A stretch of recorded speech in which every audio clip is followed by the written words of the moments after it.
ব্যস্ত শহরের ব্যস্ত এক বিকেল, যেখানে প্রতিটি মিনিটেই ছুটে চলে লাখো মানুষের জীবনের গল্প। সেই নিউ ইয়র্ক শহরেই হঠাৎ থেমে গেল সব। এক নির্মম বন্দুক হামলায় ঝরে গেল চারটি প্রাণ। তাদের মধ্যে ঘটনাস্থলেই 4 জনের মৃত্যু ঘটে। নিহতদের একজন বাংলাদেশি বংশোদ্ভূত পুলিশ অফিসার দিদারুল ইসলাম। বাংলাদেশি অভিবাসী ও নিউ ইয়র্ক পুলিশের সাহসী সদস্য দিদারুল ইসলাম শেষ মুহূর্ত পর্যন্ত দায়িত্ব পালন করে গেলেন বীরের মতো। দিদারুলের এই আত্মত্যাগ নিউ ইয়র্ক নগরবাসীকে স্তম্ভিত করেছে। রক্তক্ষয়ী এই ঘটনা শুরু হয় সন্ধ্যা 6:30 দিকে। ওই সময় একটি কালো BMW গাড়ি নিউ ইয়র্কের ম্যানহাটনের অন্যতম ব্যস্ত সড়ক পার্ক অ্যাভিনিউতে এসে থামে। একটি M4 রাইফেল হাতে এক ব্যক্তি ওই গাড়ি থেকে নামেন। এরপর তিনি 345 পার্ক এভ নামে 44 তলা ভবনটিতে প্রবেশ করেন।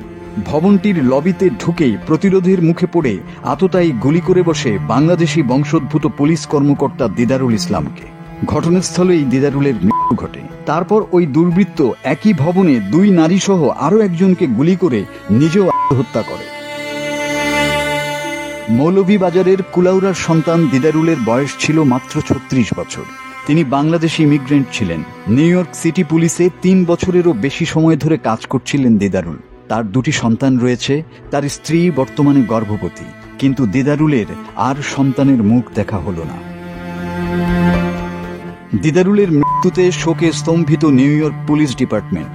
পুলিশ কমিশনার দিদারুল সম্পর্কে বলেছেন, আমরা তাকে যেমন নির্দেশ দিয়েছি তিনি সেভাবেই কাজ করছিলেন। তিনি নিজেকে ঝুঁকির মধ্যে রেখেছিলেন। তিনি নিজেকে উৎসর্গ করেছেন। তাকে ঠান্ডা মাথায় গুলি করা হয়েছে। অফিসার ইসলাম হিরো হিসাবে বেঁচেছিলেন, মারাও গেছেন হিরো হিসাবে। দিদারুলের মৃত্যুতে শোক ও তার পরিবারের প্রতি সহানুভূতি জানিয়েছেন মার্কিন প্রেসিডেন্ট ডোনাল্ড ট্রাম্প।